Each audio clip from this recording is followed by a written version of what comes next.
I never know when these actually start, when I use the OBS or not, but welcome to the Poker Live Podcast. My name is Joey from Monday Chicago Joey, and late night, Sunday night, we got to get 2 podcasts in a week, and this is a girl that I've been wanting to have on for a very long time. It's if you've been following my Instagram or if you watch my Monday night Out of Line, the bike show, you've seen Sasha on there, whether it's her stacking me at Potland Omaha, the great game, me stacking her at Potland Omaha, the great game, or her giving a lot of great wisdom to people out there on our Monday night shows we did for Live at the Bike that we used to do. And also, she apparently is a Twitter and Instagram expert with her captions, with her quotes. She's got a lot of wisdom. She has more wisdom than almost anybody that I've ever met in my entire life.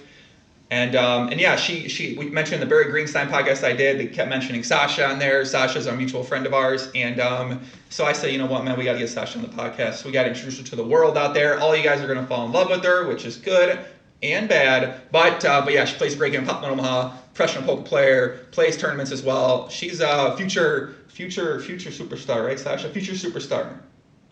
What do you think? She's not going to say that. I wouldn't say that, but thanks for having me on, Joey. Do you want to talk about your new AKA? Which AKA? Which one? I don't know what you're talking about. You didn't mention any of your AKA today. I'm surprised. For me, Joey Ramon, AKA Chicago Joey. Which AKAs? I don't know. What other ones are you The recent one from our pineapple match. Oh, Flush King. But yeah, guys, we are live here. It is Sunday night, and me and Sasha have been battling in some open face Chinese pineapple, and yeah, I've been. It's 2-2. Match is 2-2, unfortunately, but we had a prop bet, and I lost it against her. So you're gonna see what my punishment is exactly there. But yeah, man. Someone said in the chat they play with Sasha. She's a good player. Yeah, man. So Sasha, let's talk about you. Give people a little bit of background on yourself. In terms of yes, you had your job, you had a great job for the casino over in Midwest, quit your job to pursue poker, and talk a little more about that.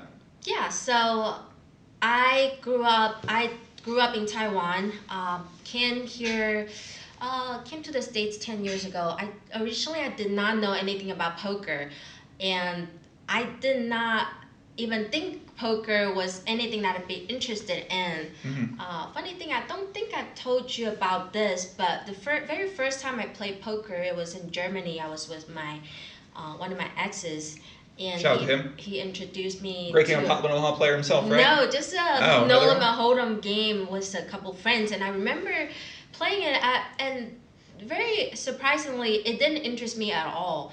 From someone, and I talked about it before on one of your shows, I grew up with lots of male cousins.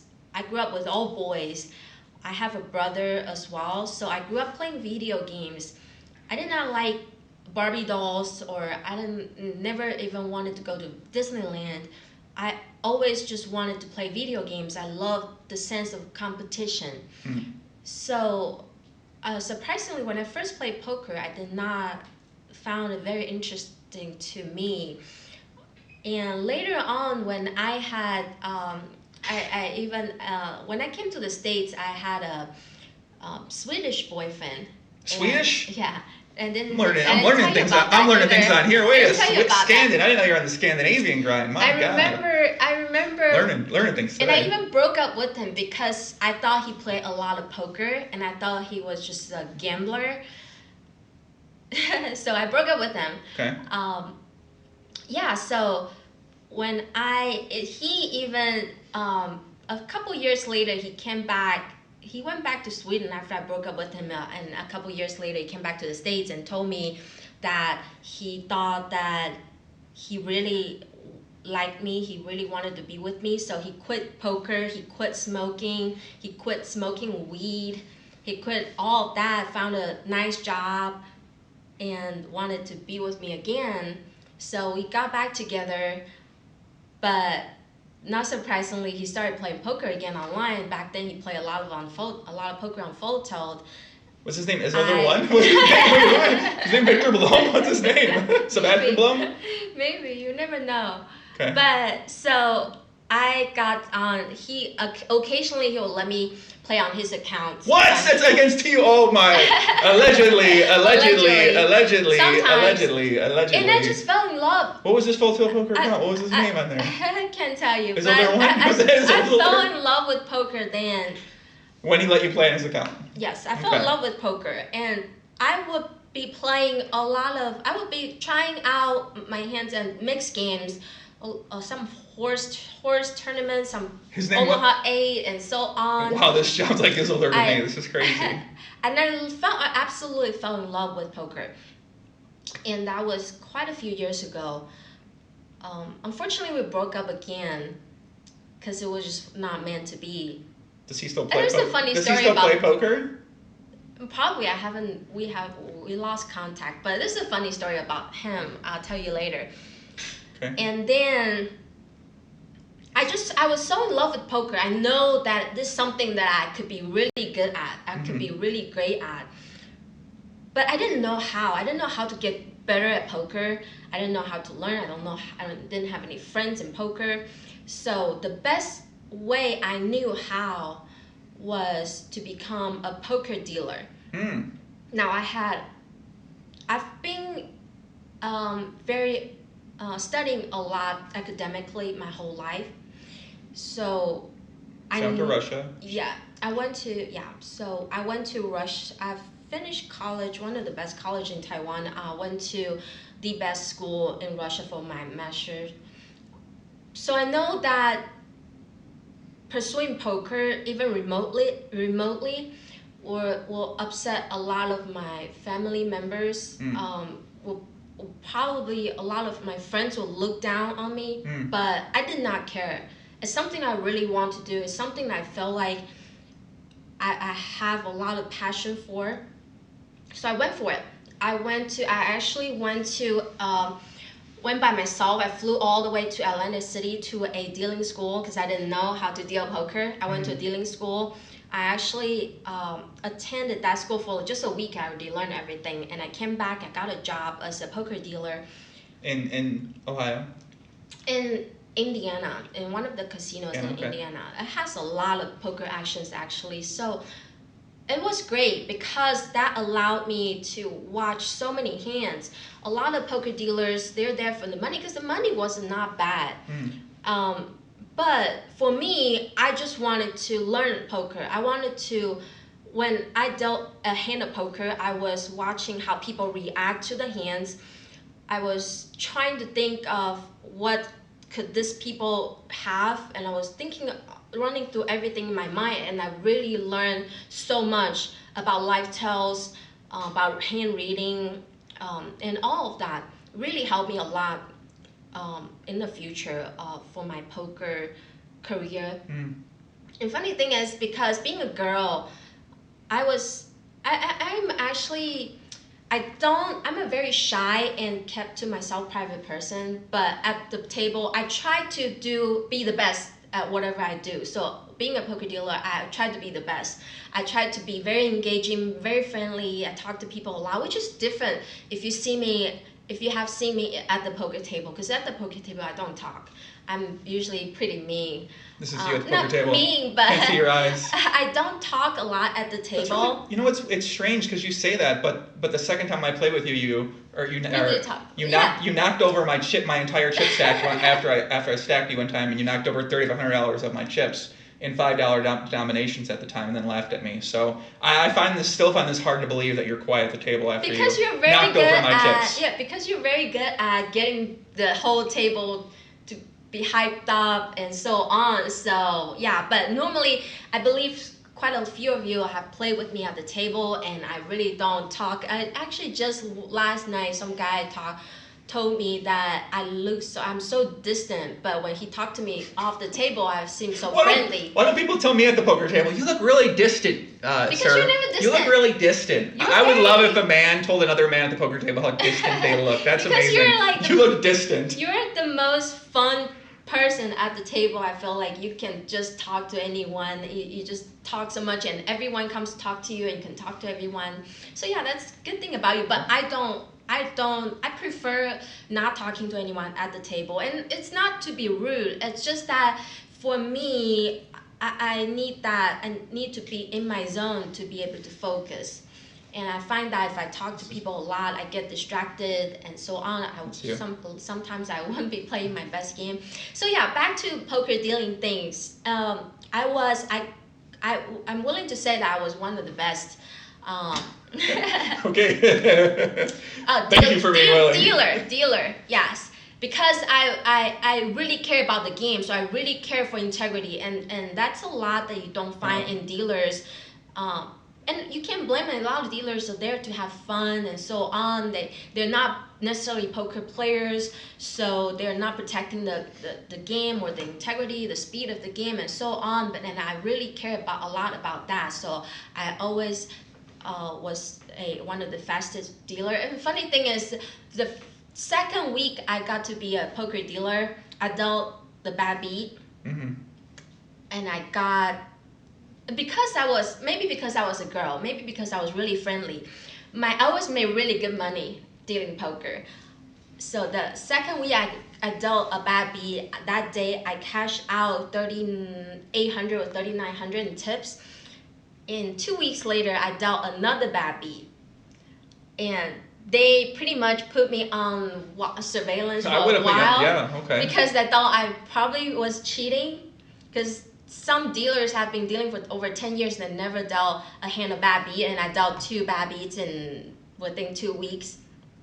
Yeah, so the money was good, but I knew that dealing poker was just a transition. It's just a mean to how I want to be a very good poker player. And I was willing to do anything to get really good at poker. And I felt like that's my way of being good, or trying to be good. Trying to improve.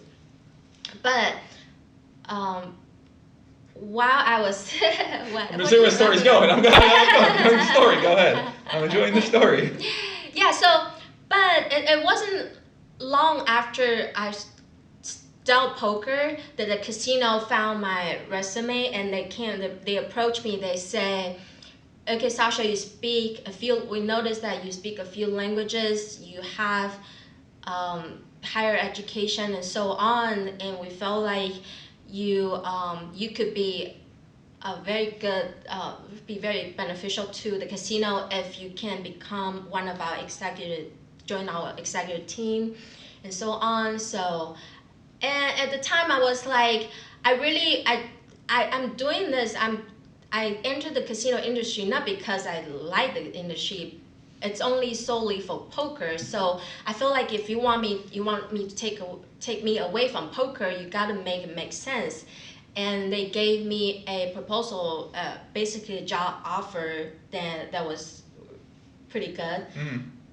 And I took it. They gave you the bag, like Poker Stars, when the Poker Stars offers the streamers the bag of money, and then they're like, sell their soul. They sell their soul to Poker Stars. I get it. So they bought your soul. Okay. So the casino bought your soul. Okay. Yeah. So I became one of the executive, first senior executive hosts right away, and I didn't even have any experience, but they, I guess they knew you were a genius.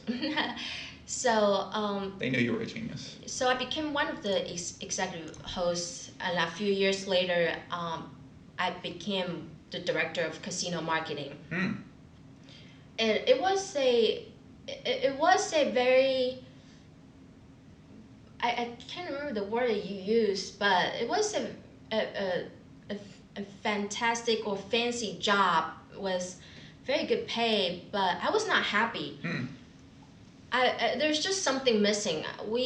I had a lot of resources, very good career path. I was just not happy. Every day I woke up, I did not feel like I'm excited. I'm ready for the day. I wanted to do something. I wanted to do something for myself. I wanted to be able to prove myself, and I didn't have that feeling, even though I was pretty higher up in the casino, was really looked up to, but something was missing. So last year I was, and I told you about that, I almost bought a house near my casino, because my job, basically if I wanted to, I could just retire. I could do that job and retire there. But I almost bought the house. I looked at the house, I got my mortgage, everything is said and done. In the last minute, I I told myself it's almost sad. I felt like if I do this now, I probably will never have a chance to succeed in poker or to pursue poker. If I don't do it now, it's never gonna happen. And it's something that I always felt like I could do, but I never had the courage to just go, screw it, I'm gonna not care about anyone else, I'm just gonna do whatever I want. Because when I got into the executive team, it was more of what my family expected me to, what my friends would expect me to, because I grew up in a very I went to school with a very elite environment. All my friends, they're lawyers, doctors, and so on. And I got into that pattern again, feeling like, okay, this is good for me. This is good for everyone else. Everyone else is gonna look at me and think that I'm successful. But I was not happy. I was living for everyone else but myself. And so I asked myself, what do I want to do? I really want to play poker. That's what makes me feel alive. That's what gives me passion. So just one day in September, I believe last year, I just went into the vice president's office and say, I quit.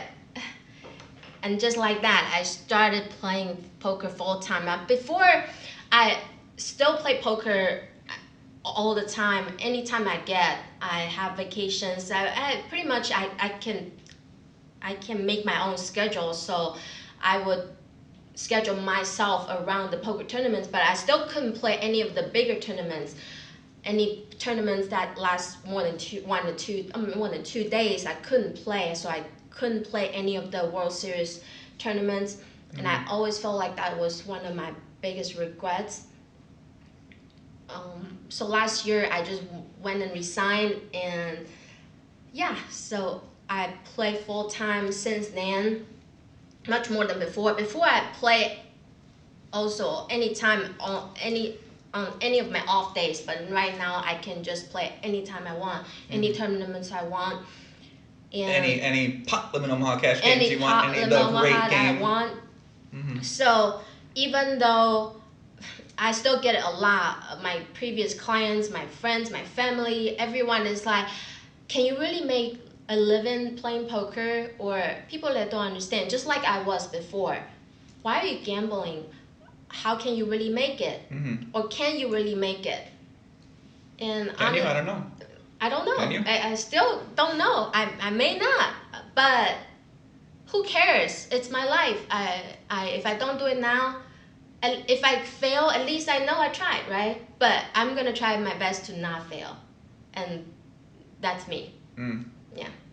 So what are your main games you play right now? I play mainly Pot and Omaha Cash. What, Omaha. Excuse me, what game is that? The great game of. What is it? No, I'm sorry. Can you tell people what it is? I'm not sure what it is. The great game of. Of what?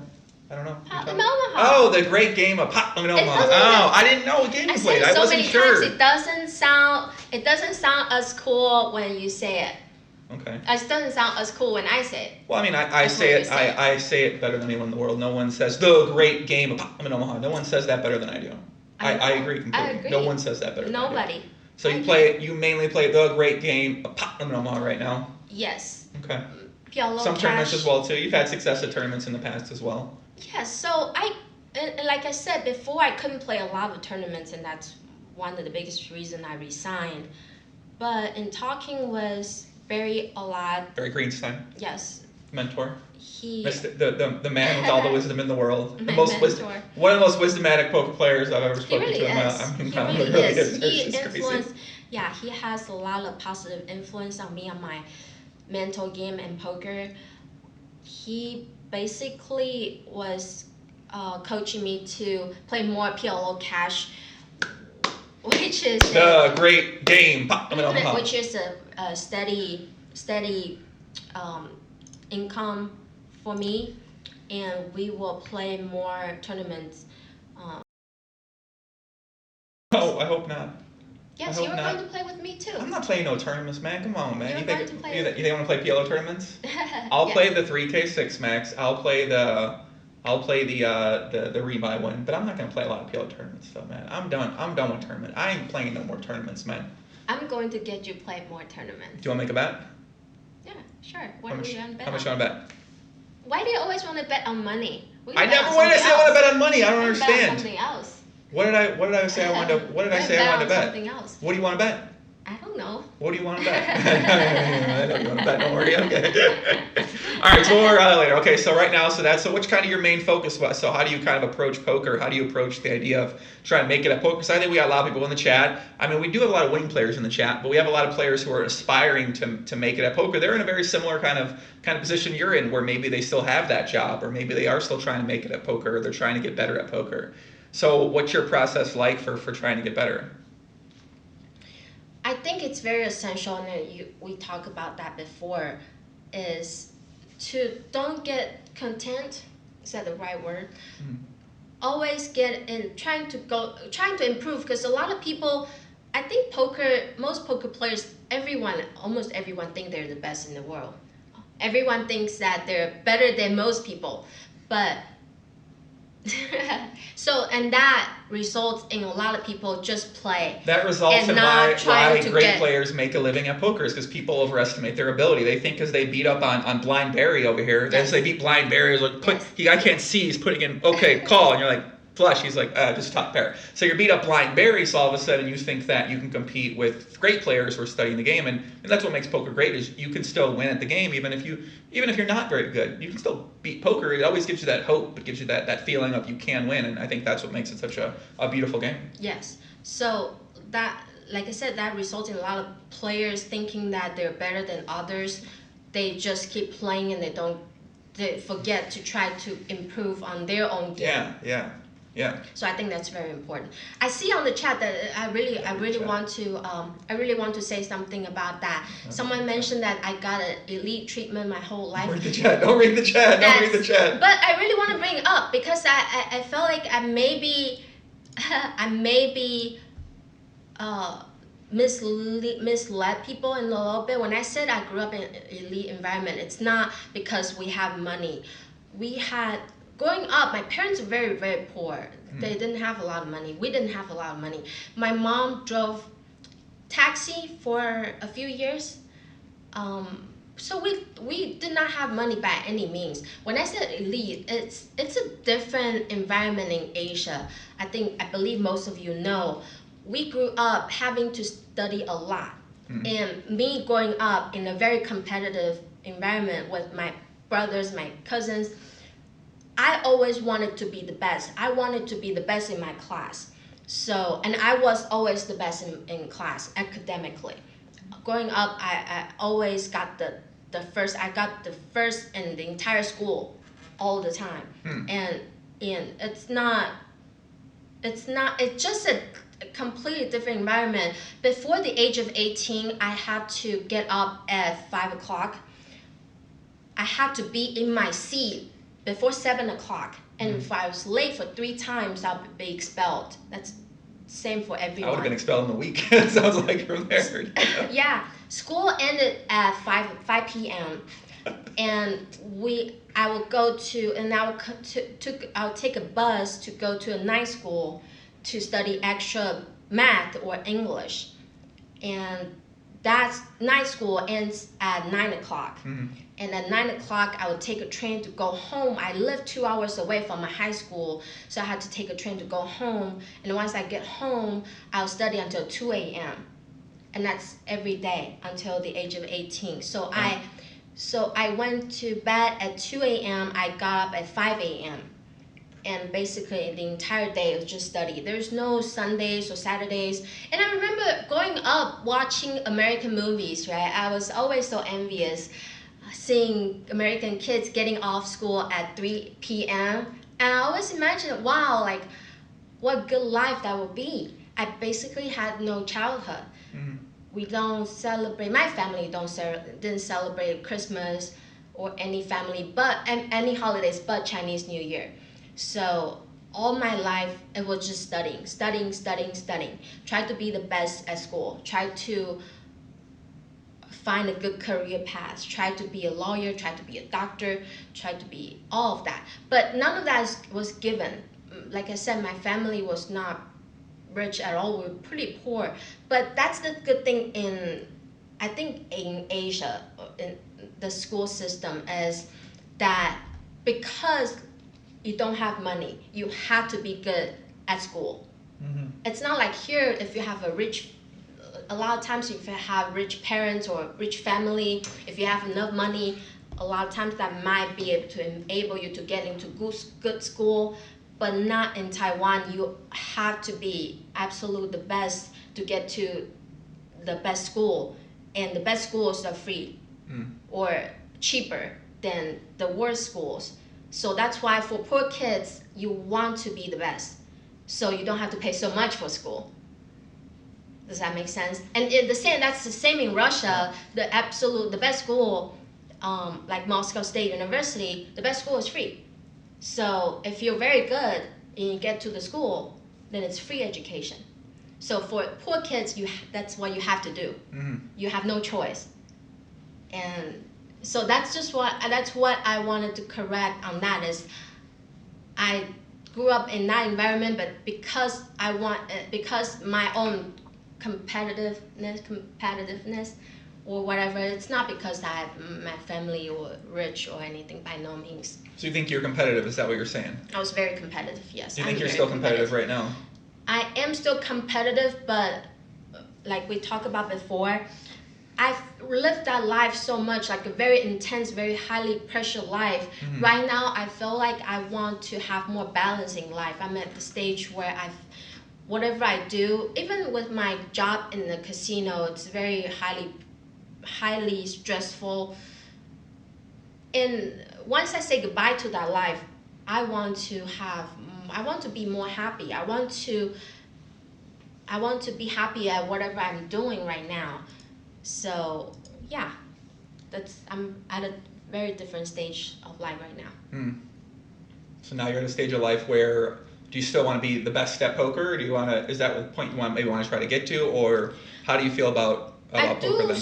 I don't know about being the best in poker, because right now I feel like being the best player in poker is a very vague idea. I agree. Right? Who is the best in poker?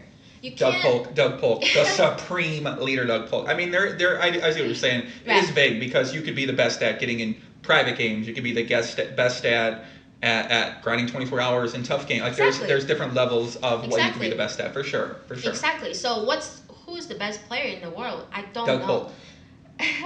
Yes, Doug definitely is one of the best. Yes. Yeah. But. Me? No, not me. Definitely not me. You're my favorite PLO player. But yeah, so I think I'm not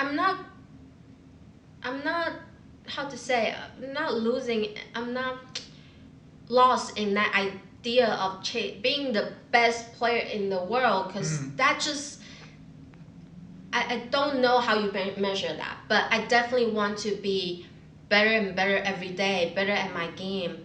I want to be able to be what I'm playing right now and go higher and higher. Mm-hmm. That's for sure.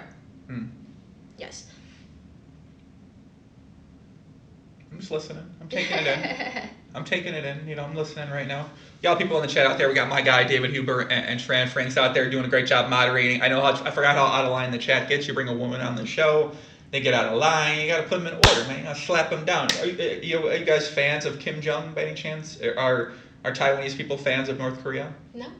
Oh, because I'm a fan of Kim Jong. I'm kidding. I'm actually kidding. But they call me Kim Jong Joey. I think you might have heard me say that a few times in the surprised. Chat. So I like that. I run a strict environment. I let the chat get out of line like that, man. You let the chat slip up, they're gonna keep getting out of line. You gotta smack them fucking down sometimes. You know what I'm saying? You gotta flex the Kim Jong Joey hammer, man. You know, I just gotta do that sometimes. You don't want the chat being disrespectful, being out of line, kind of things like that. So smack them. You know what I'm saying? So what's been kind of your experience, playing poker, obviously play a lot of casino, and I mean, you tell me things all the time about the experiences you have there. what's kind of the environment like for yourself when you're playing live poker? Because I mean, I know what it's like for me, and maybe for What is it like for you?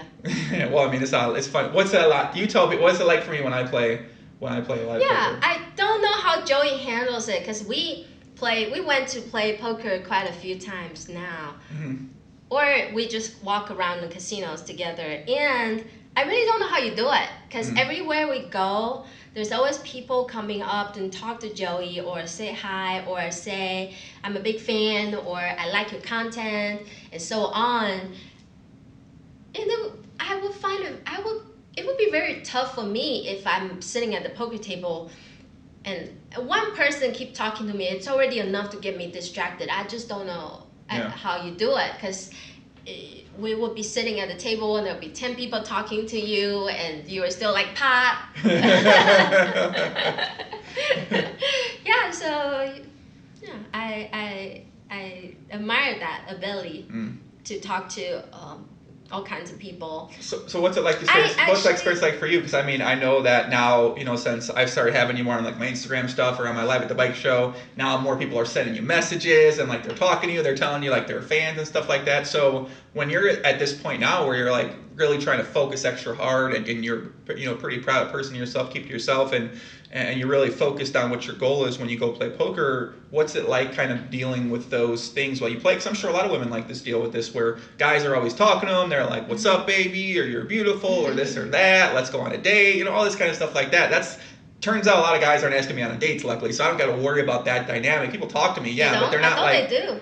Well, sometimes, yeah, but not. Rape you, right? I mean, like whatever. It is what it is. But it's not quite the same for me. So how like what's that just like? Because I mean, we hear so much about that, but I don't know. I feel like it has to be a little bit. So yeah, one thing I want to say is a lot of you out there, if you play with me, and over the years, I believe I probably offended quite a few people because I just don't want. In person, I'm a very shy person. For my job, I have to talk to a lot of people. I had to kind of fake it, and not really fake it, but I had to talk a lot, make friends with everyone. So when I play poker, I feel like it's the way to escape. I can be just on my own. I don't have to talk to anyone. I can just be lost in my own thoughts. Mm-hmm. So when I'm at the table, it's hard for me to talk to someone. It's not because I want to be rude, and a lot of times I feel bad because I feel like I'm being rude, but I just don't talk to a lot of people. I don't know how to put into words, but I just tend to want to focus. So when people talk to me, I feel bad, but I'm sorry that I don't talk to a lot of people. And think in a way that when you asked me before about the followers on Instagram and so on, I always said that I don't know how to feel about it. Of course, it's nice to be loved and followed by people, but I think I want to keep reminding myself to why I do this, or what's more important. Right, like what the main goal is. What the main goal is, what's more important. I don't want to be lost in the aspect of having so many people following me or so on, or feeling on top of the world. I don't want to be that. Mm-hmm. Does that make sense? I don't want to feel like I am better because I now have more followers. Right. So you don't want to sort of let that, I guess, admiration from people go to your head and start thinking, well, I must be like they like me because I'm great at poker, sort of thing like that. So don't have to be. So kind of so you keep working at your game, so you keep focusing, trying to get better, so you keep trying to get better. Right. Yeah, I can definitely understand. I mean, I think that happens with a lot of people who win tournaments or a lot of females in poker. I mean, you see this a lot of times with females I know in poker, is that they get so much love and admiration from guys, or guys want to stake them, they want to buy pieces all of a sudden. And then I feel like, I mean, even it happens with tournament players too in general, men and women, is that they sometimes start, oh, well, I must be great at poker because, these guys want to stake me, these want to buy pieces of me. Mm-hmm. And it comes so easy, those things, and it can definitely make you a lot complacent when it comes to working at your game, or when it comes to kind of focusing on the actual poker aspect of things. I mean, I think you see that with some of these Twitch streamers. They get all this love. They got people getting on their knees, like chest, that chest. Like they get some of this admiration and love, and they're like, well, fuck, I don't need to work on my game anymore because I got these people. They're putting me in any tournament I want to play. Right. So I think that is a very important thing to try to remember, and I think it's different now in this time and this year 2018. Back in 2010, it really wasn't like this for the most part. Like to get known at poker, I mean, you had to win a tournament, I guess, or be a loud motherfucker on TV. But in the online world, you just had to be good. Like that's how you got to get like you had to get great at it. Like people admire you because you're great.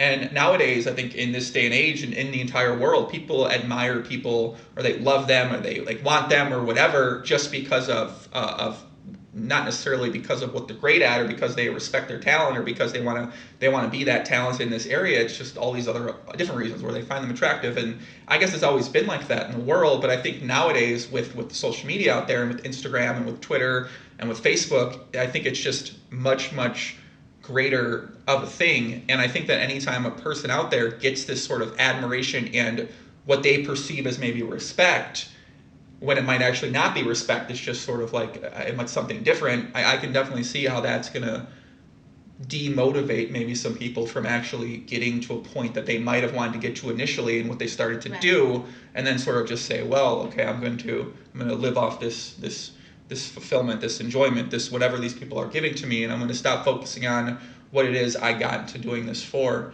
And I think that I mean, that's probably something that hurts a lot of people, and they don't really even know why. Like, what's holding me back that's probably a big thing for them. Yeah, absolutely. And I made a tweet about it before as well, about how I feel much more flattered if people compliment me, not because I'm a girl, or because my look or anything, but because of something that I actually do, or my deeds, or my morals, or anything like that. I feel like on social media, people just people won't know me. Right. People don't know you in real life either. Like for someone to acknowledge your personality, or acknowledge who you are as a person, they have to know you as a person.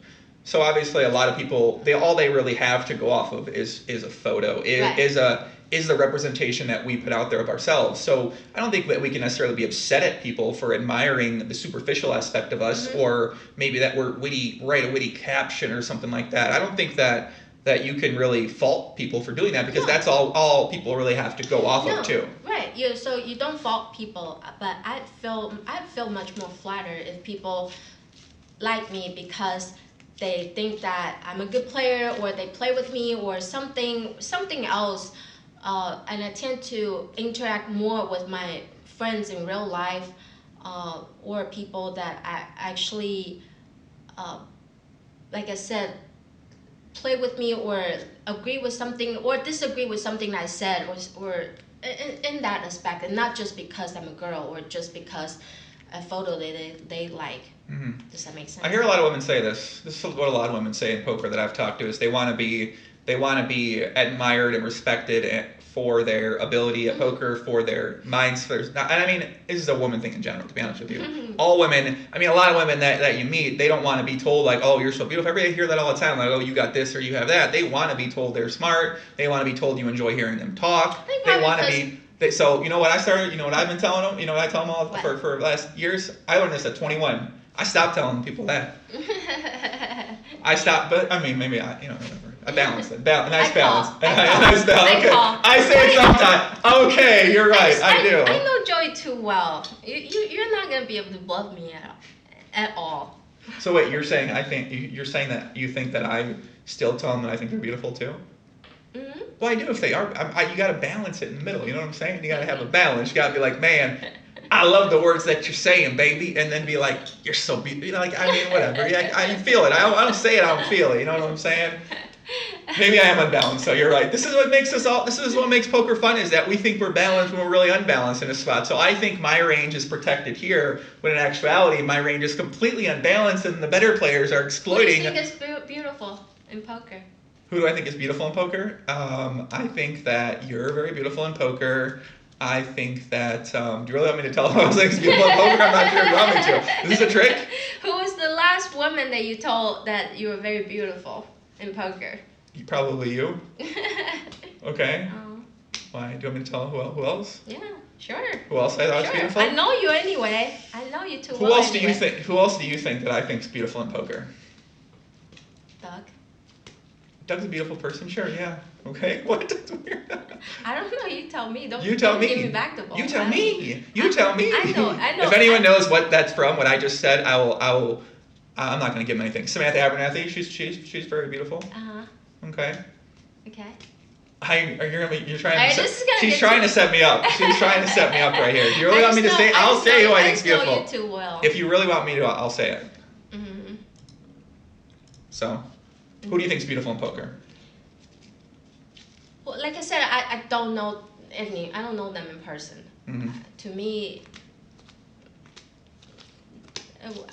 I think personality counts a lot. To me, personality counts a lot. Yeah. So and you know them, and I don't know them. So yeah, they all look pretty, but right. Like when I say I think someone's beautiful in terms of in poker, I don't really not just basing it off of the way that they look, because I know a lot of people in poker too. So a lot of women in poker I know, or I've had on the podcast, or I've talked to. I mean, you get acquaintances. You kind of.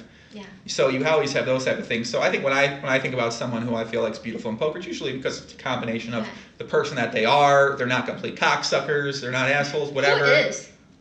Who is an asshole in poker? Who is? People are really nice to me. You have to understand. It's different. Right. Like I see people that are very mean to others sometimes, or disrespectful to others. They're very nice to me. So I don't know. But who is? I don't know. I'm not saying that. I ain't about firing no shots. Who's an asshole? What about you? Who do you think is? Asshole? Yeah, who's an asshole then? Yeah. To be honest, like before I met you, I thought you were. I told you about that. Before I met Joey, I thought you were a good reader. I thought you could read. I actually told a lot of my friends too that before I met Joey, I told my friends I remember I was listening to one of your podcasts in the car, and my friend got in my car and he said, "Oh, you friend of Joey?" And I'm like, "No, this is a first episode I listened to, and she sound like a d-bag." And, Jesus. Okay. Fuck's sakes. And then because I just that's before I got to know you.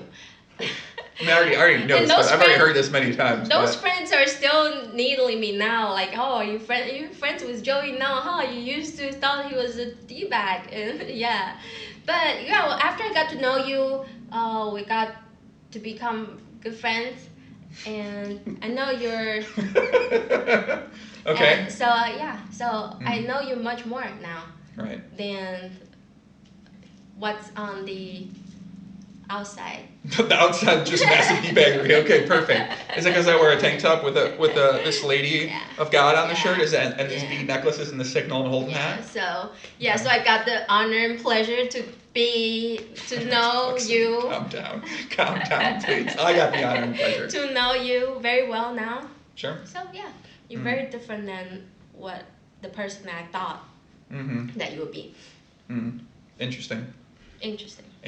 Very interesting. So our chat, we get a lot of comments out there. Sunday night, late night poker live podcast, impromptu poker live podcast with my friend Sasha Liu. So where do your kind of poker goals sit right now? Because I know that you're playing a lot of poker on the internet, online, playing the great game Pop in Omaha. As I get to watch you play, and what's kind of where do your challenges sit with poker? Where are you trying to get to? What's that next level that you're trying to get to with poker right now?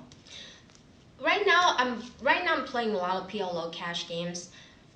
In terms of goals, and of course, I hope that I can play more World Series tournaments coming up. Yeah, winning a bracelet would be awesome.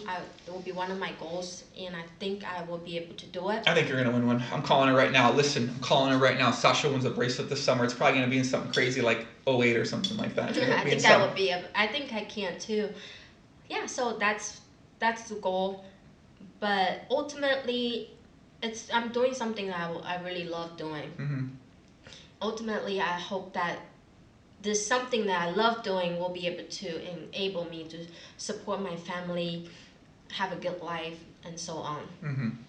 So I guess now when you think about poker steps and that's not very it's not a very kind of like, it's very like open-ended sort of goal you have, right? So it's not necessarily something specific. Whereas let's say you have online, you have a stake. I'm trying to get to 3.6. Right. I'm trying to get to 5.10. I'm trying to get to 10.20. I'm trying to get to whatever. It sounds like for you, the sort of thing is just keep progressing, keep putting in work consistently when it comes to playing, when it comes to studying, and then the idea of winning a bracelet this summer or in future summers is something big up there that you aspire to have. But do you have anything else up that might be up there with winning a bracelet? Anything like that at the top? Is there a certain stake you might want to get to, or is there something like that?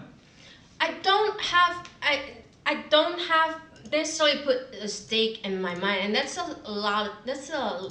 something that Barry and I talk a lot about, is to not have ego in poker, and that's very, very important. Mm-hmm. I felt like that's a lot of people have too much ego, and for someone like Barry, it's very important. That's why every time if I have something that I feel very confused, if I feel very lost, I talk to Barry, and I felt instantly a lot better, because Barry just does not have ego, and he will tell me. Does he not have an ego though? I think we all have ego. I would disagree, but continue on. But I like, it's someone like something like, say if I have a big losing session, and I probably a lot of times, like, you probably should go down stakes or something like that, and for a lot of people that's embarrassing or something, right? For sure. Or even when you're playing, like, if I have a losing session, a lot of times I should probably get up from the table. I should probably come back another day, and a lot of times we just feel like, and we talk about that, I felt like I could beat this table. I feel like these people are not necessarily very good players. Bang, bang. Then I should be able to win in this game. And that's ego. And isn't that confidence too, though? I mean, if you feel like you put in the work, put in the effort, you got your ability to a certain point, the results back it up, and you have confidence in yourself to be able to beat if you play your A game, that's confidence and ego? I feel like belief is a lot of things. Right, but a lot of times sometimes it's just not. You're just not in your best mind to play. You're just not in playing whether you're not playing your A game, or maybe you're exhausted or something. Sometimes it's just not the day, and I, and as well as a lot of players, I believe, get very stubborn, thinking that you're okay, you can beat that, you can win that, you can chase it back that day, and that's just not the way to think. So a lot of times I'll talk to Wait, so you're saying the way I've been thinking my entire career is not GTO, huh? Sorry? You're saying the way, because I never quit. I don't quit. I know quit you down. don't. I'm not quitting down. I know you don't. I'm not quitting down. I'll play 100 million hours. I'm not quitting down. And that's the biggest league for a lot of players. Yes, it is. What? It is. Yeah, I agree. I'm not saying that's the biggest league for a lot of players. FML. Yes. FML. And having a great mentor, which is very good if you have. I need a mentor in my life. Can I have if anyone out there wants to mentor me in my life, please? I'm your mentor. You are a kind of mentor, that's for sure. You're a mentor. You have a lot of wisdom, no doubt about it. Yeah. Having someone to talk to is very helpful. So every time I talk to Barry is someone that everyone knows is a legend in poker. Barry Greenstein. Some people might not know who you're talking about. So Barry is someone who's a legend in poker. He's played high stakes and so on. And he would tell me his personal experience and all that. And I feel better, because for someone like Barry who's been there, done that, he still can't let go of his ego, right? He will tell me if he had a losing session, he would go down stakes. And it's someone who used to play millions and millions of dollars. And he's okay. He's okay playing 80, 160, 40, 80. Limit hold'em right now if he has to. And that's big. I think that tells you a lot about how, if you want to make a living in poker, ego shouldn't be something that. Ego should be something that you try to get rid of. Yeah, it makes sense in theory. Believe me, that's kind of like, I feel like that's an ego too. That's this ego we fight with ourselves where it's like, oh, we don't want to move down. Like we think we're better than the 1-2, or we think we're better than the 2-5, or we think we're better than the 5, 10, so we think we're better than these things online. We feel embarrassed inside of us. We think that we worked so hard to get to some point that we can't be bothered to be here, stuff like that. So yeah, I think it definitely impacts a lot of people in a lot of ways. And for the people that it might help, I think it hurts just an insane amount of people, because poker's already hard anyway to begin with. And then when you start adding the inability to move down when you might need to, or when you might, it might just be super helpful. That's when you dig a huge hole in your bankroll that you cannot recover. Most people, yeah, for sure. I've definitely had it happen to me numerous times, no doubt about it. I mean, kind of, but yeah, like Andy H, just so much ego in poker makes me like Garrett more. So, do you mean Garrett has ego or doesn't have ego? Because I feel like to get to high stakes, like a lot of these guys, I think it's so much more, I don't know, it feels like it's so much more, when you think about what's the best way to say you are in a person, right? You always want to say, anyone that says like they're grateful or they're humble or they have no ego, people just eat that kind of shit up, right? But so I feel like a lot of smart people who end up being successful in something like poker, they're very aware of how they come off. They don't want to come off like a fucking cocksucker. They don't want to come off like they're stuck up, conceited, those kind of things. But some people don't mind. Like my buddy J-Mo, he just comes out and says like, yeah, I'm one of the best. Or Doug, he says I'm one of the best at poker. You know, he gets to that point where he comes out and says that, and you're like, oh my god, he's got such a fucking ego. But I do feel I don't think that's ego though. I think that's confidence. Yeah. I mean, I guess it's hard to, what's the difference? What do you think the difference is between ego and confidence? Because I'm not quite sure what the difference is between ego and confidence. Having confidence is a good thing in poker. You should have that confidence. But when you're making a decision just because you don't want to look back to others, just because you want to look cool or something, then that's ego. Right? We see that a lot in poker. You said a lot in poker for sure. I think that's another thing that makes poker so great, to be honest with you. You know, Matt L says ego is confidence unchecked. That's a good way to look at it. So I never really thought about the difference between ego and confidence, is, you know, kind of just trying to figure out what that might be, because I feel like for me, I've always had a lot of self-confidence in the things that I've done or the ability to do something. I don't think I'm egotistical where I'm running around like even talking about it much or anything like that though too, but I think I could use a lot more. I honestly think it'd be great for me if I had a little bit more of that in me, because I do think that it holds me back in a lot of ways, for better or worse, I suppose. But Brendan Van Boonen says ego confidence problem just means being unbalanced and being completely self-aware. Okay, that definitely makes sense. Andy H, you get the nerds who had a bad adolescence who becomes a bully in an egomaniac in poker, which is the only thing they are good at. So when I think about that, Andy H says, not a lot of people really come to mind to me. I guess I don't really see the bully side of people when that might come out. I can't really think of anyone off the top of my head who I feel like that's happened to in poker personally. Have you seen that before? Have you seen someone who used to be whatever, and then they got good at poker, all of a sudden they won a tournament, they got some respect, and then they start becoming this type of egomaniac from poker? Or from? Fortunately not. My personal friends are very nice people. I try to be surrounded by good people. So fortunately not. I haven't seen a lot of that.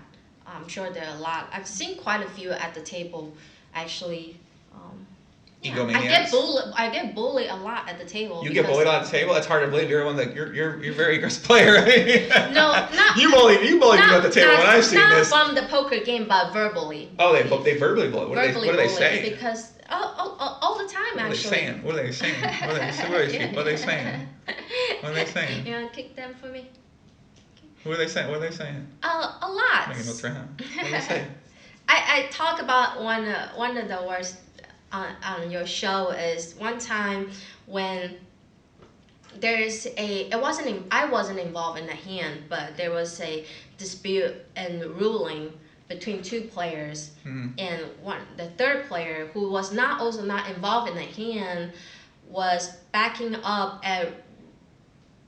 I felt like a wrong decision, and so I spoke up about it, and the guy got very, very angry, very, very aggressive, kept verbally saying stuff, attacking me, saying stuff to me, and then he eventually said, and I just kept quiet because there's nothing I could say I don't know what smart thing to say to counter that, and I didn't want to get into an argument, but he just kept going nonstop. And then he eventually said, "Oh, that's why you don't have a ring on your finger." Bang, bang.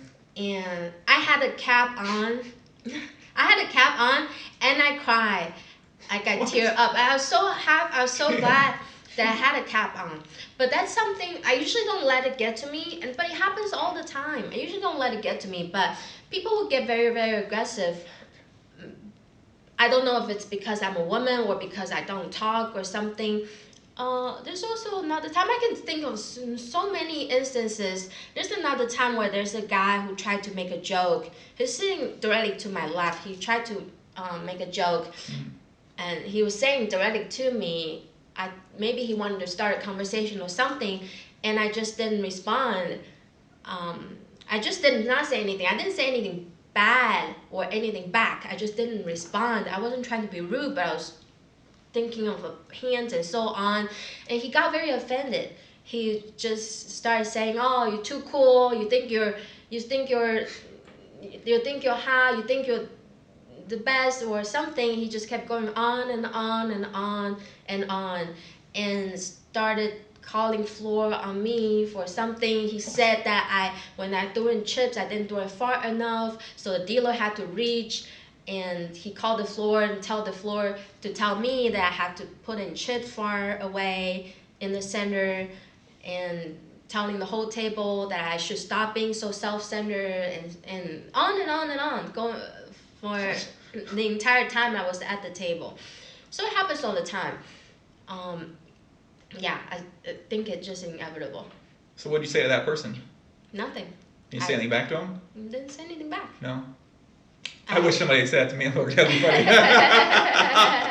Oh man, that'd be funny. That'd be funny. Didn't say anything back. That sounds that sounds fun. What can I say?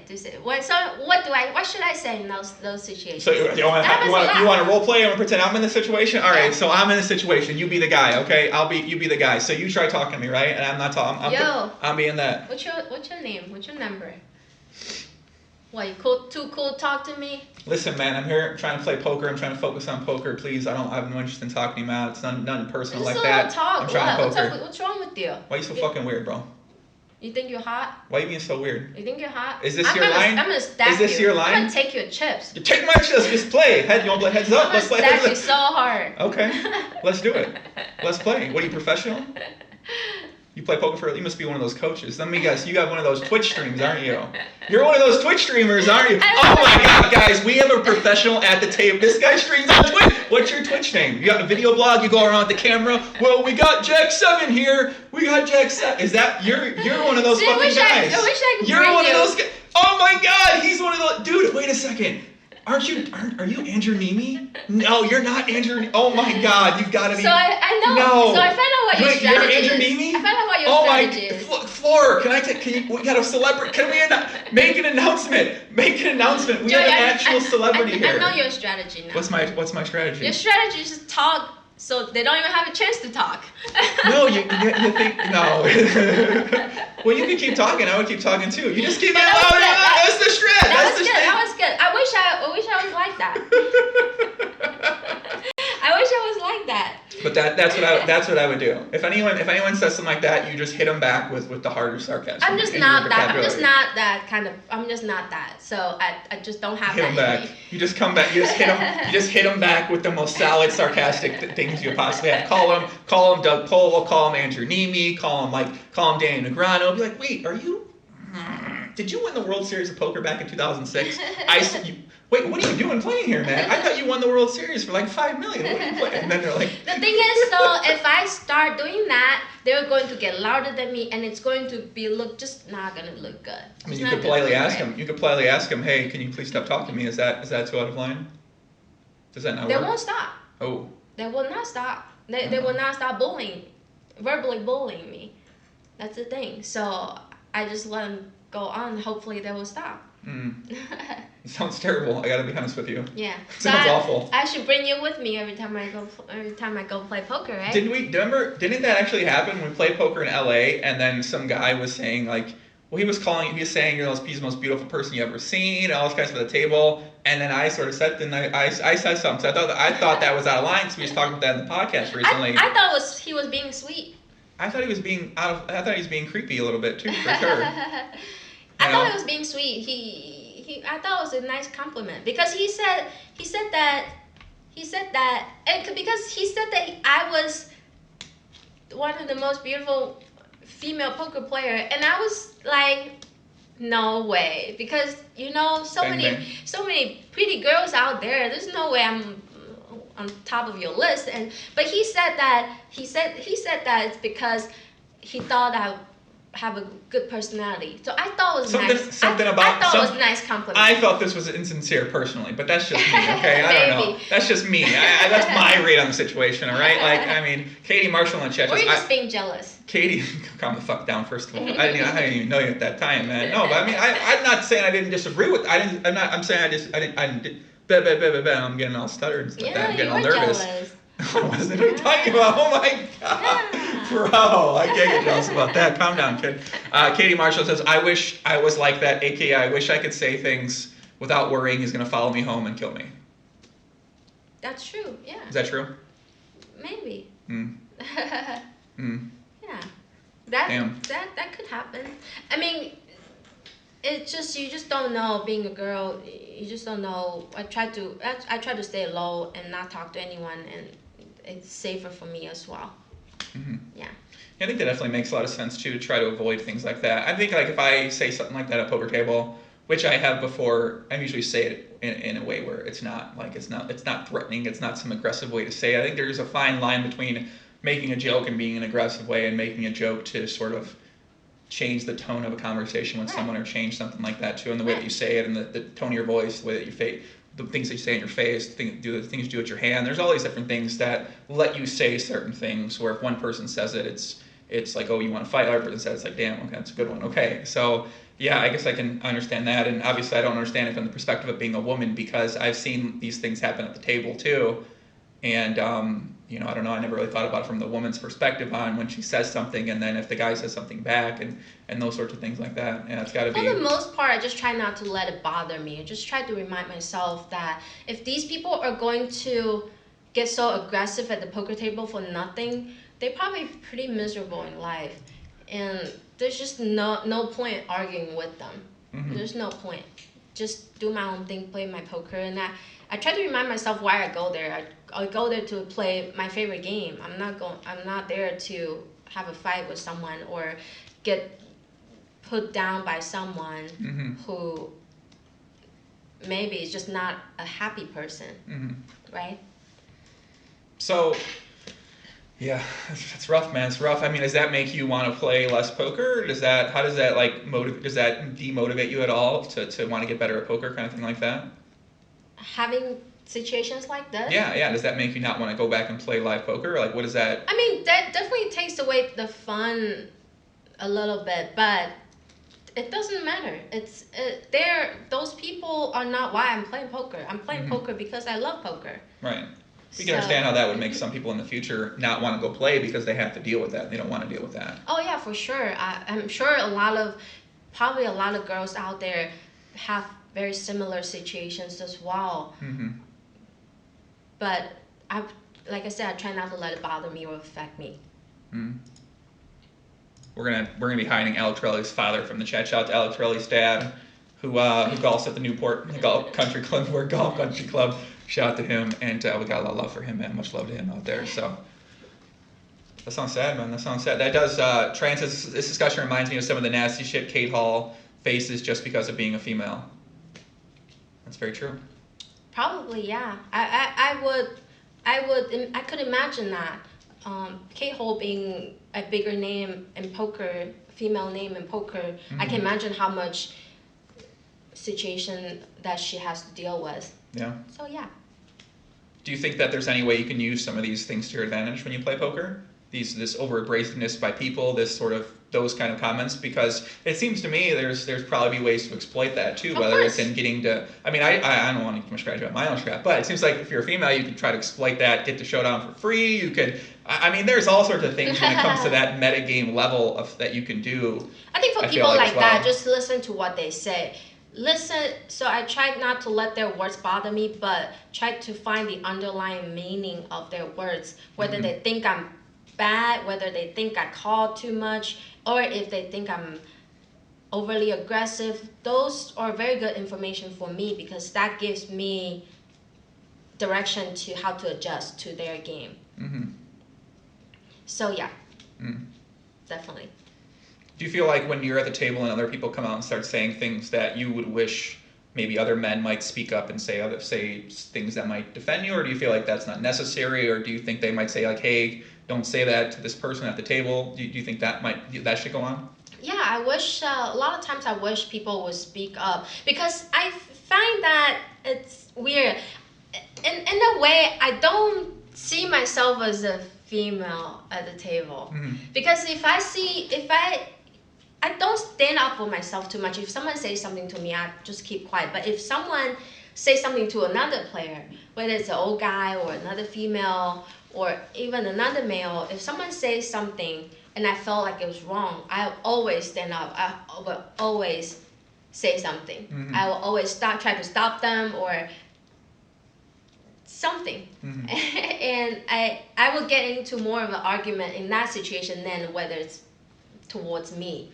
So a lot of times I wish someone would stand up as well if someone is verbally bullying me. But I think, but in a lot of situations, I do have people who will stand up for me, people who would stop those guys, but not all the time, which is okay. I don't expect that from people. We're there just to play poker. Greg Habit in the chat says, Joey, you are the one of the most beautiful female poker players I've ever seen. Thank you, Greg. I really do appreciate that you think I am a very beautiful poker player. Thank you. That means a lot to me. Thank you, Greg. Dang, man. That means a lot. Dang. I agree. Do you agree with that, too? Do you agree with Greg that you think I'm one of the most beautiful female poker players in the world? I agree. Thank you, Sasha. That means a lot. Joey, you should dress as a female poker player and go undercover. Fuck, Sam. That is a great idea, and now I know who that is too. That could be. That is one of the best ideas I have ever that's seen. That's our next prop bet for pineapple. Calm the fuck down, okay? No, calm down. You're it's scared? not gonna be. Joey, what's up? I'm not gonna go dress. You know I'm just gonna crush you, right? What are you talking about right now? We're 2-2 in pineapple. Listen, okay, let me tell you guys something, right? This kid runs her mouth constantly, right? I'm so good at pineapple. None of my friends beat me except Barry, blah, blah, blah. So I pick up the game. I'm like, all right, let's play. Woo. First time we play out, 200 points, bam, boom. Take her down. Easy game. She's complaining, run good, yada, yada. You know how bad players get. Is that what happened? Yes, second game, she beats me. All right, cool. It's skill. All right. Third game, we make a bet where the wager is to payouts to come. You're going to see it.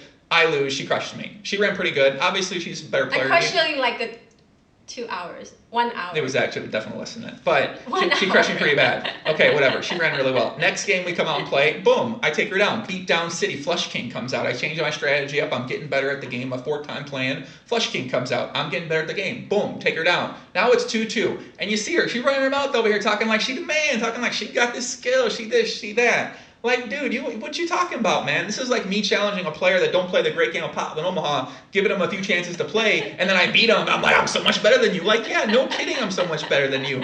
That's what I say I play. Like, so we're going to do a pineapple stream next time, and you guys can judge. Listen, man, I got nothing to lose. Who has better strategy for pineapple? I'm gonna take you down. I got nothing to lose. I'm a Flush King. You know what it is? 2-1-2. FK, Flush King. You are the Flush That's King. What I'm so saying. Joey is someone who will draw to 1 out in pineapple. Calm down, man. Listen, I'm a gambler. No gamble, Just no because future, he wanted man. his straight flush. My Chinese grandmother, it taught me this at a young age, and that's what I like to do, man. I gamble. You know what I'm saying? You gamble a lot. You know what I'm saying? I got nothing wrong with that. Yeah, a little gambler. That's definitely true. Let's get some questions from the chat, guys. We're trying to keep this about an hour and something like that for the first time. Sometimes when I have new people on, I want to kind of give like a more, I don't know, when you look at there and it's like an hour, but I think people are more willing to want to watch it when it's 2 hours. They don't know the person. They don't want to give it a chance. So, and Heatwave Doe says, isn't Sasha better than you at PLO than you two, Joey? What do you think about that, Sash? Probably. How are we defining who's had more success at Pop when we'll have the great game? Or I mean, I'm gonna go with me. We'll go with when we go play together at the table. Me. When we go play together? Me, 100%. What? All right, let's run back the tape, okay? First time we played together, Aria, boom, busted you up. You end up leaving the game after you lost a few buy-ins. No. Second time we played together at the bicycle casino, boom, busted you up 3 true. times. You end up leaving it as proven on my Instagram. Not true. Listen, it's on my Instagram. It's been proven. There's no denying that. And we're gonna get to the one, okay? Third time play together on Live at the Bike stream. We didn't really play any hands together, but I ended up with a little bit of money. Fourth time we played together at the Win, you beat me down pretty well. And it's my fault because I invited you to come to the game. But you didn't really beat me particularly. You beat me on a couple pots. There was one hand. Okay, there's one hand. Fine, $500. Ooh, it is what it is. Whatever. But overall, I obviously have the much better end of the side of things against you. There's not even a way to dispute that.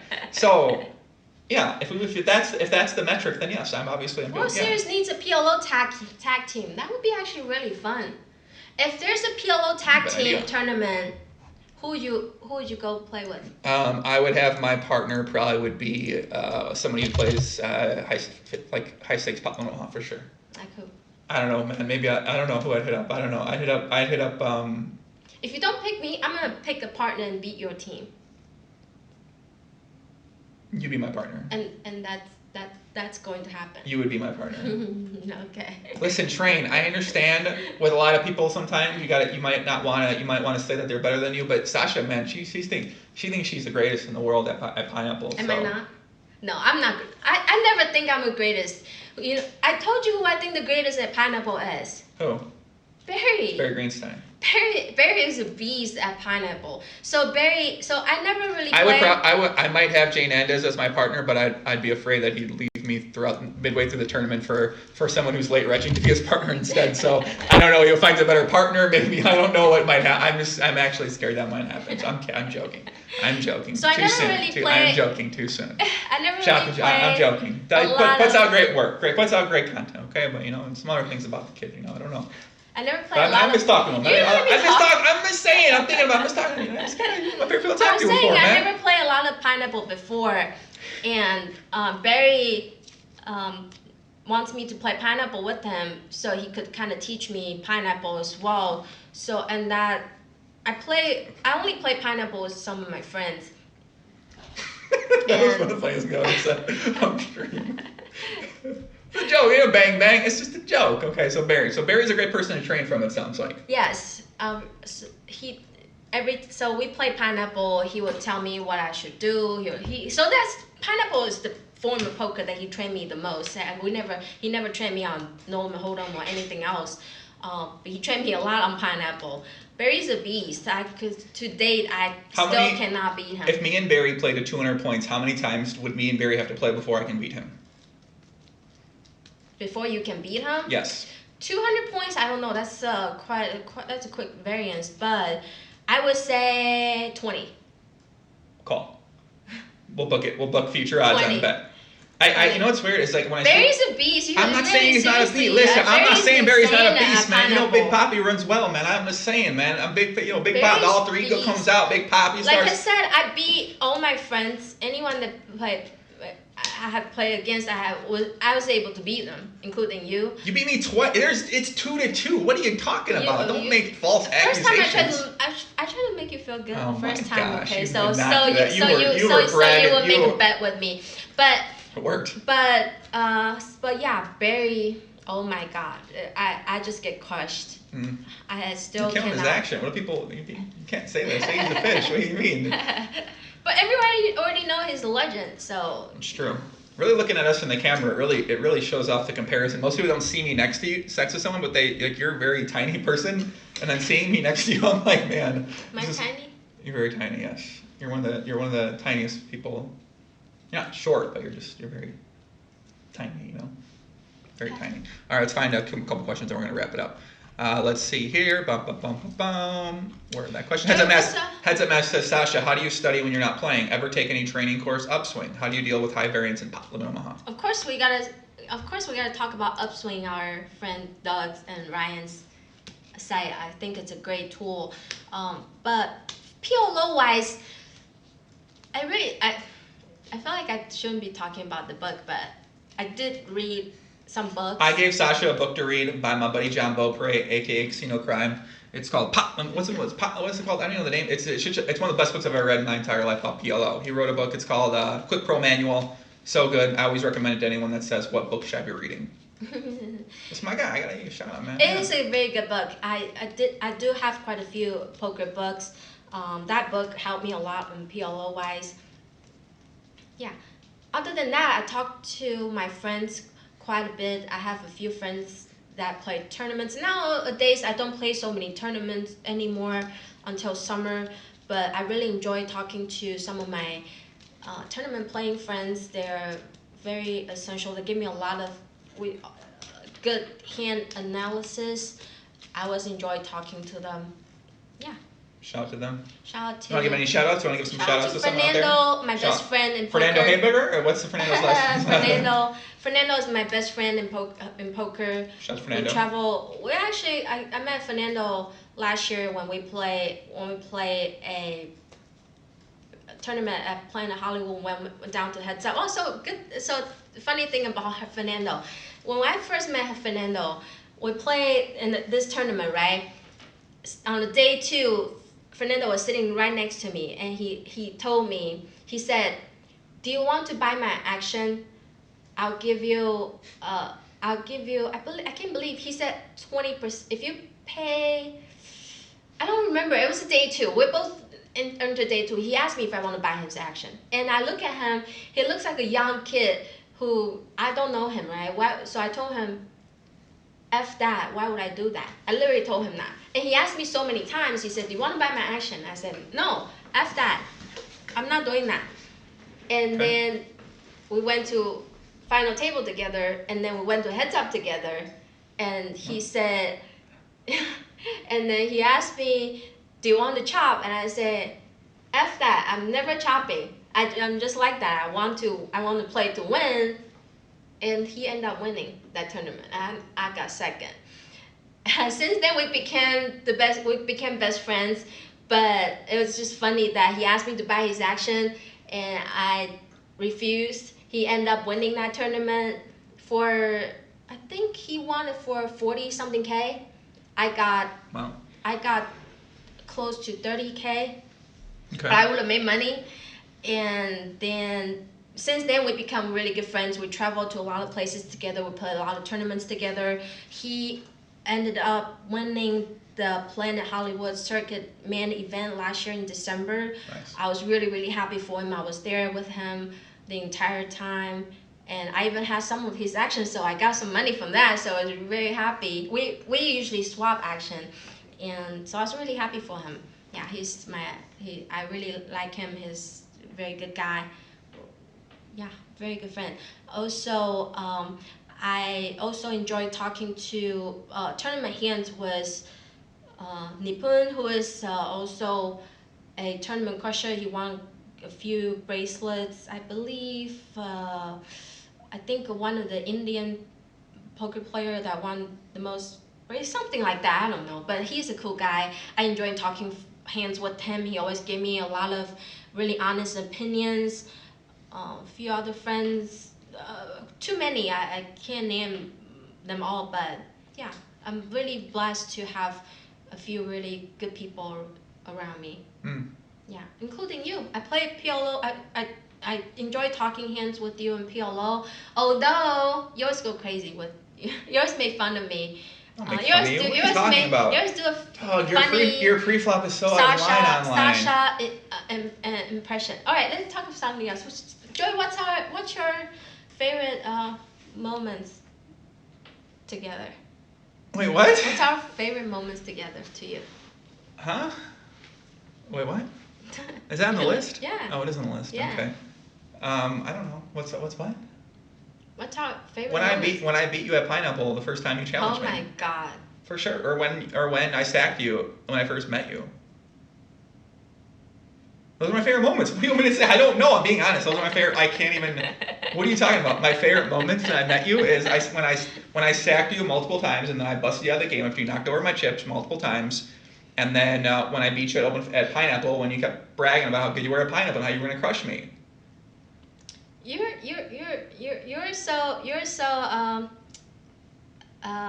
you before the podcast you say you're gonna make me You said what? My favorite moments.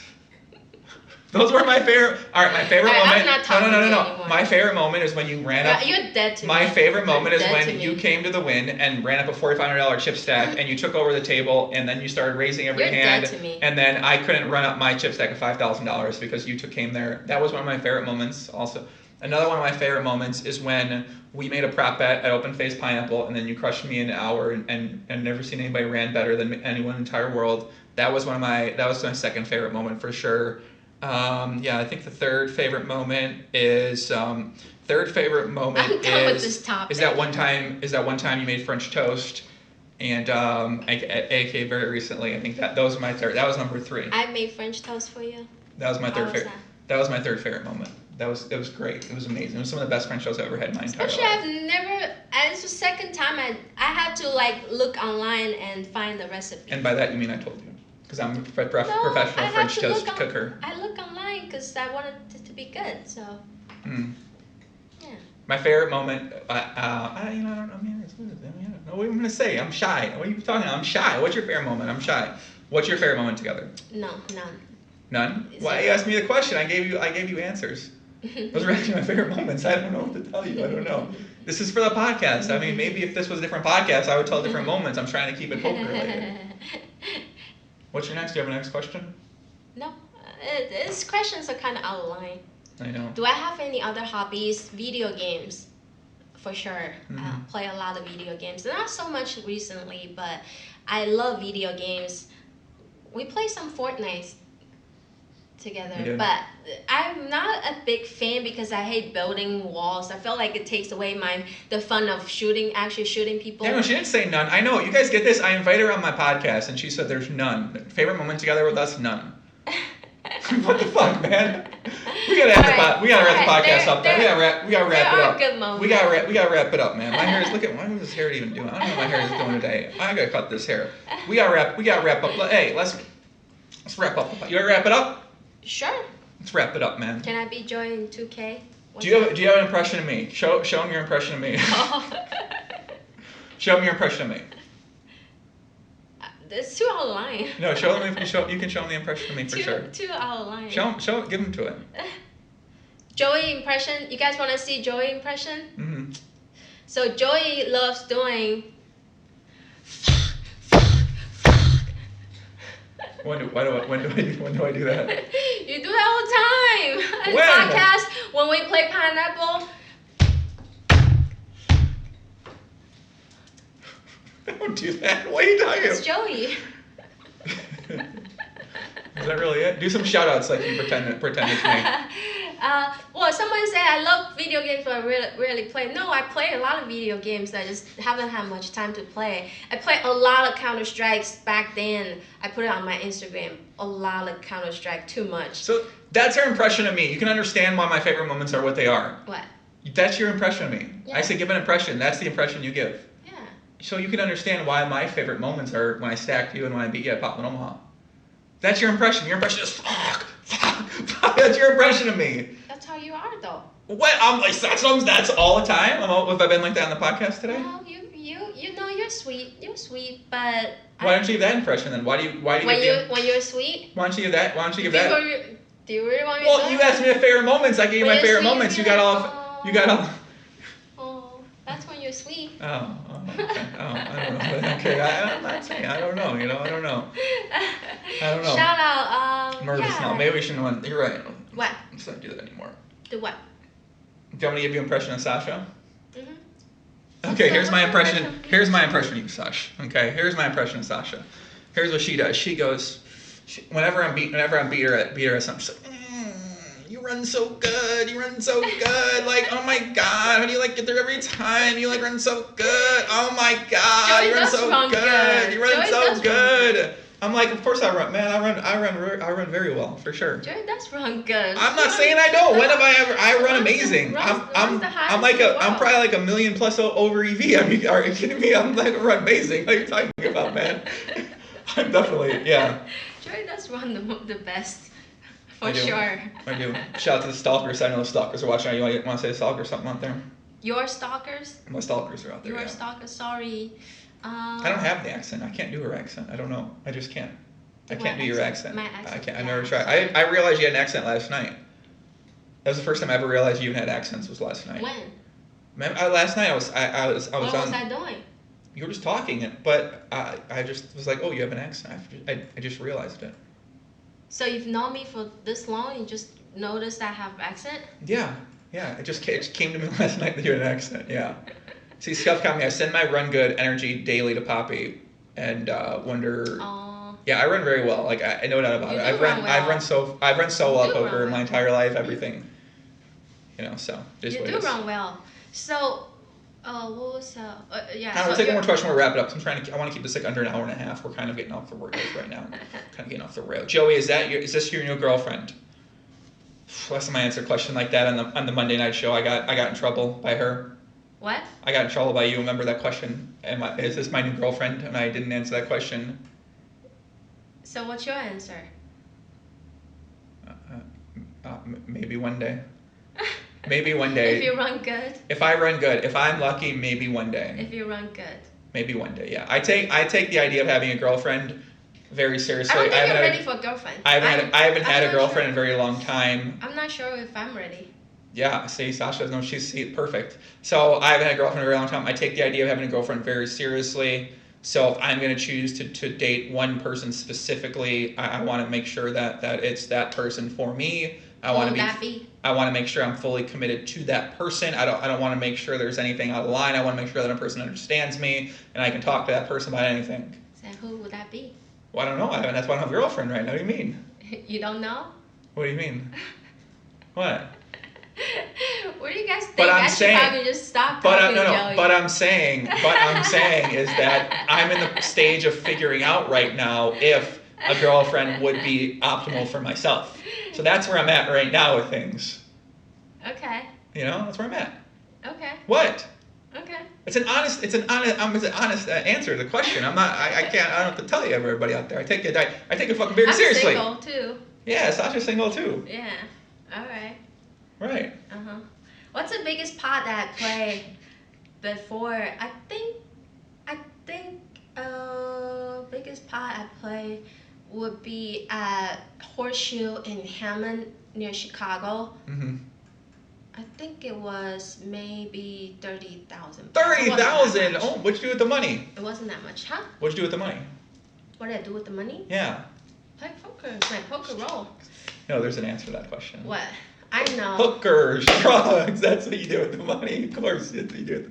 No, I'm kidding. I'm not talking to you anymore. Why? I don't know you. What do you mean? I told you that question's so dangerous because she asked the question. It's got to be like the perfect. Even though I've said this before. Joey just wants to keep all the stalkers.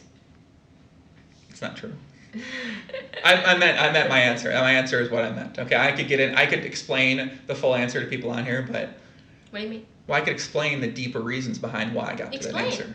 I don't want to on the podcast. I don't want Why? to. I can't. What do you mean?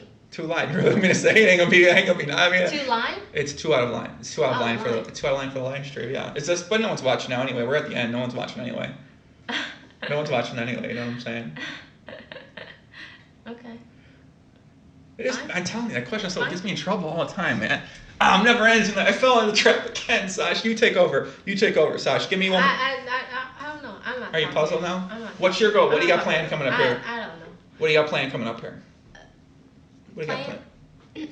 What do you mean? What do you got planned? Yeah, what do you got planned coming up here? Same, just grinding poker. Oh yeah, Wednesday I probably most likely will play at Live at the Bike, the PLO game. Mm-hmm. Are you going with me? I don't know, maybe. So yeah, I most likely will go. I think I already booked my tickets. And yeah. Other than that, just playing PLO cash games and beating me up in games too. Beat you up at Pineapple. Mm-hmm. Actually, I'm not talking to you anymore. And then play the tournaments in summer. Yeah. Perfect. Phil Ivey impression. I don't know. Do you have a Phil Ivey impression? No. Do you? No, I don't. Who runs better, Sasha or Joey? Of course, Joey. Definitely me. Of course, Joey. Of course. Hit my toe badly there. Justice. Yeah, so Barry podcast, I know a lot of people love Barry. He does have a lot of wisdom. I felt like the world deserved to know his wisdom. So we probably will arrange another podcast with Barry. Okay. Part 2. Barry still has a lot of stories to share about the high stakes poker world, about Gus Hansen and so on. So yeah, we'll arrange another Barry Playing podcast. chess. You ever played chess? You like chess? Never played chess. Never played chess? Never played chess. Grandmaster here. Show the receipt. For anyone out there that understands that, they're witnessing the receipt right now. So let's wrap it up on that note. Everybody in chat, much love. My buddy Jack Fleming out there, Daniel A. Have you ever live streamed while hanging a shit? Actually, I actually have. I did that recently. Alexander Campbell and Brendan Van Boen. Who else? We got Slot Fever Surfs out there. Matt L. What up, Matt L? Ron G. For sure, man. For sure. And guys, explain to her why the receipt. It's just been shown, baby. That is what it is. Much love, everybody. Peace out. Adios. Take care.